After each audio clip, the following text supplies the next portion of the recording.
Ballyhoo and welcome. The Passion Project continues.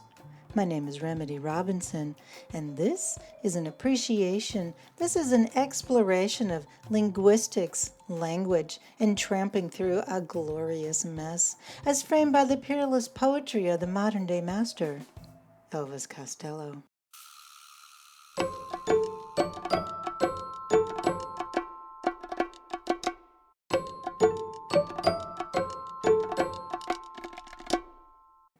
Today's slow drag is with Blame It on Cain from My Aim Is True, released in 1977. This songwriting is credited to Elvis Costello.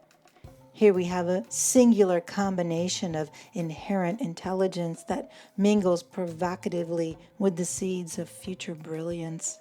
That is to say, Blame It on Cain, a marvel in its own right, serves as the roadmap for future pieces that exploit and expound upon Mr. Costello's talent for sniper complications, bold and engaging rhyme schemes, and elevated or mundane subject matter that one could argue absolutely flies in the face of the prevailing three-chord disenchantment at the time. Blame It on Cain is more administrative than rebellious, which in itself goes right to the heart of the post-punk movement of musical innovation and rebellion.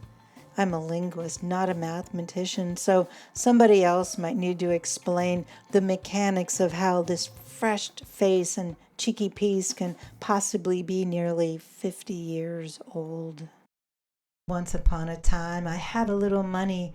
Government burglars took it long before I could mail it to you. Still, you are the only one.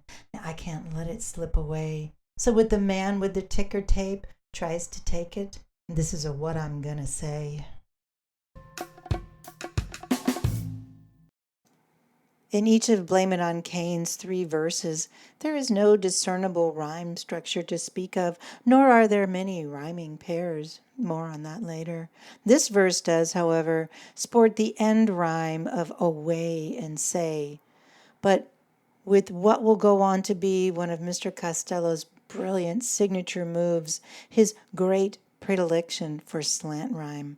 Wedged in the middle of this rhyme is the long A sound in tape, creating the melodic sound of away, tape, and say. These lines do double duty as they also showcase a Gatling gun alliteration of the consonant's T sound in ticker tape tries to take it. For fun and ultimate futility, let's see if we can follow the narrative of this first verse, okay? The tax man took all the money he was going to send someone. Makes perfect sense so far, despite not knowing who the money was intended for or why. Even the proclamation that still you're the only one kinda sorta tracks, but only slightly. But then it's exactly like thinking Brazil is a cogent film just before it absolutely isn't. What can't he let slip away? This is another seed of ethereal meaning that Mr. Costello will continue to trade on. The absence of spoon-feeding meaning that, of course, goes far beyond what seems possible for one brilliant mind to concoct. Yet, here we are.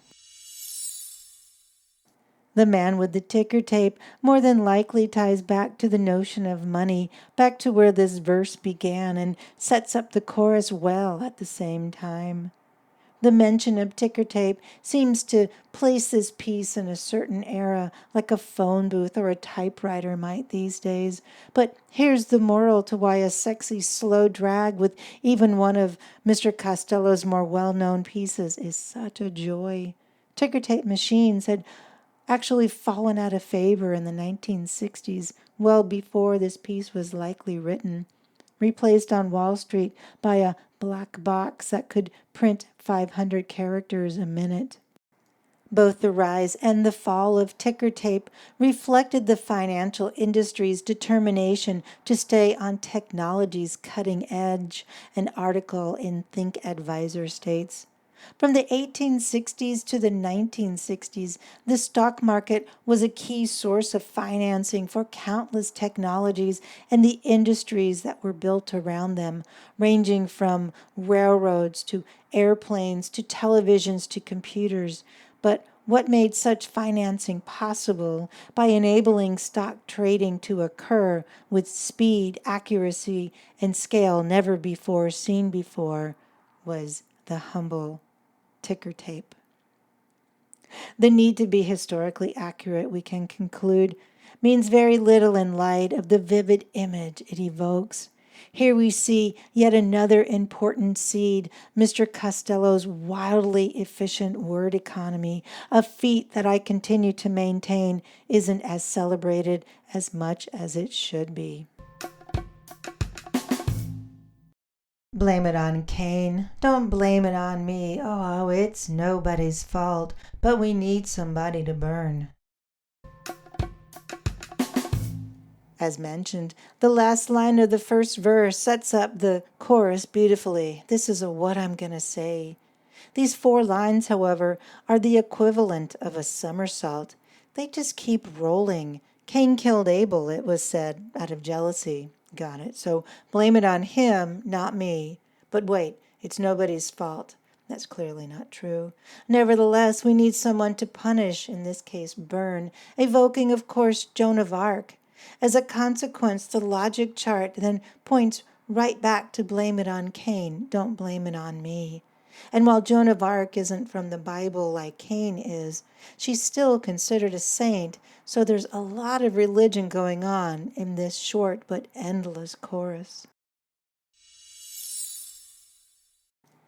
Interesting side note, Joan of Arc will go on to make a more overt appearance in a future Mr. Costello piece, From All This Useless Beauty, in the song Shallow Grave, where he proclaims, "Throw another clown to the lions, throw another Joan on the blaze."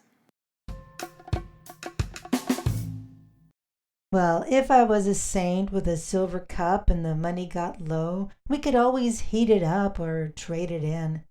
Then the radio to heaven will be wired to your purse. And then you can run down the waveband, coast to coast, hand in hand, bad to worst, curse for curse. Don't be dissatisfied. So you're not satisfied?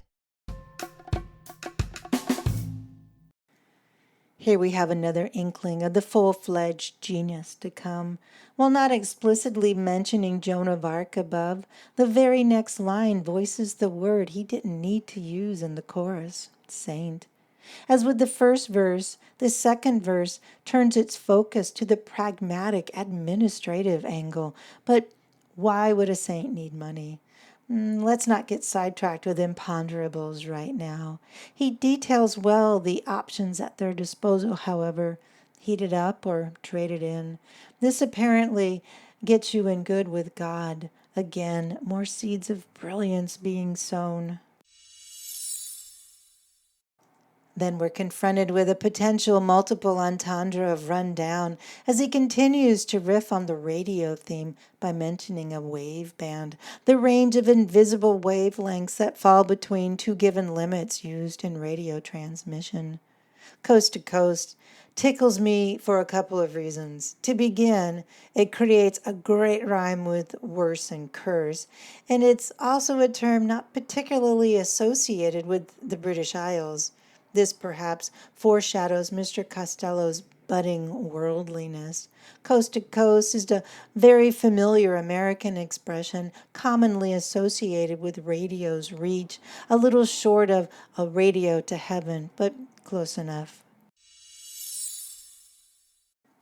Incidentally, Hand in Hand, as you probably know, will go on to be the title of a song found on this year's Model, his next album, and the first with The Attractions. This is also a seed, a harbinger of inclinations to come. This verse ends with another cyclical argument, just as the chorus does. You can get stuck in this cycle for days. Don't be dissatisfied. So you're not satisfied? Blame it on Cain. Don't blame it on me. This loop, take note, will go on to be closed soon enough, and it does so with journeyman brilliance.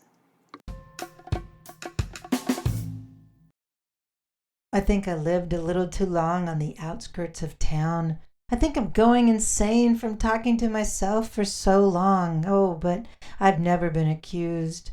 But when they step upon your face, they wear that good luck grin. I gotta break out one weekend before I do somebody in. But every single time, I feel a little stronger. They tell me it's a crime. Well, how much longer? The flipped narrative of never having been accused, but then threatening to break out one weekend before he actually commits a crime is scandalous in its implications.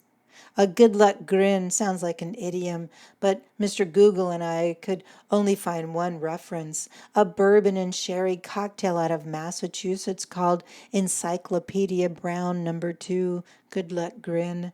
I could very easily believe that this has been lifted from Blame It on Cain, but I have no conclusive evidence. What I do know is that this verse, again with my seed motif, sports another enduring hallmark of Mr. Costello's poetry, the identical rhyme. And while I'm not quite sure if the repeated words in the previous verse count as identical rhymes, this verse absolutely uses the identical rhyme of long. It's mentioned 3 times. I lived a little too long, nice alliteration as well, from talking to myself for so long, and then just to remove all doubt of his poetic proficiency, if there were ever any to begin with, he uses long again, cleverly placing it within the end rhyme of stronger and longer, creating a slant rhyme within his identical rhyme. It's little wonder this man is a hero to many. Now it's time to close the loop as promised. The chorus that tumbles and tumbles, crashing into the verses, abruptly, boldly, and decisively closes with one indisputable turn of phrase. But it just seems to be his turn. Dig it. Again, this has been a slow drag with Blame It on Cain from 1977's My Aim is True. Perhaps the moral of this story is to never underestimate the power of a sexy slow drag with an Elvis Costello piece. Even an incredibly well-known and messy gem like this one. There are so many linguistic and poetic feats that continue to feature prominently in Mr. Costello's canon, contained all within the span of 2 minutes and 50 seconds. Other precious gems from My Aim is True you'll enjoy a slow drag with are episodes 22 and his castanets. That's a slow drag with Waiting for the End of the World. Episode 36, It's the Way That You Walk. That's a slow drag with Miracle Man. Episode 58, All I Ever Do Is Bow. That's a slow drag with No Dancing. And episode 77, Raised on Romance. That's a slow drag with Pay It Back.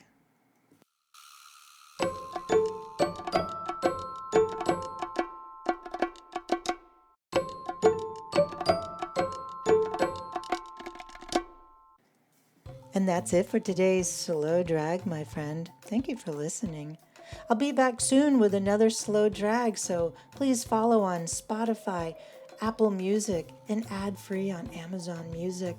The podcast is ad-free on all these platforms. It's a passion project, after all. So please follow the show wherever you listen so you won't miss an episode. You can find me on social media by searching for my name, Remedy Robinson, or the name of my podcast, Slow Drag with Remedy.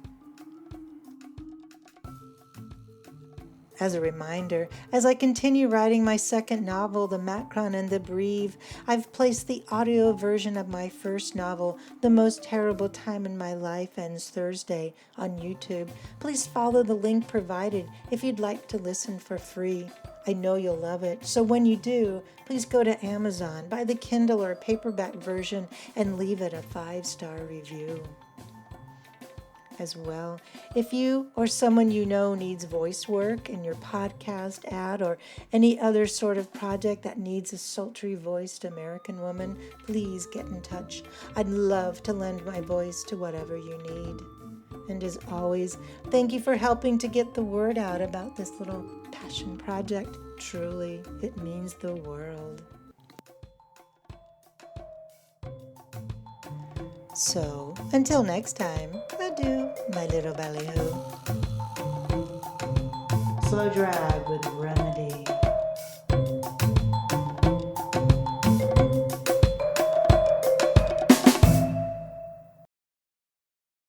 But it just seems to be his turn.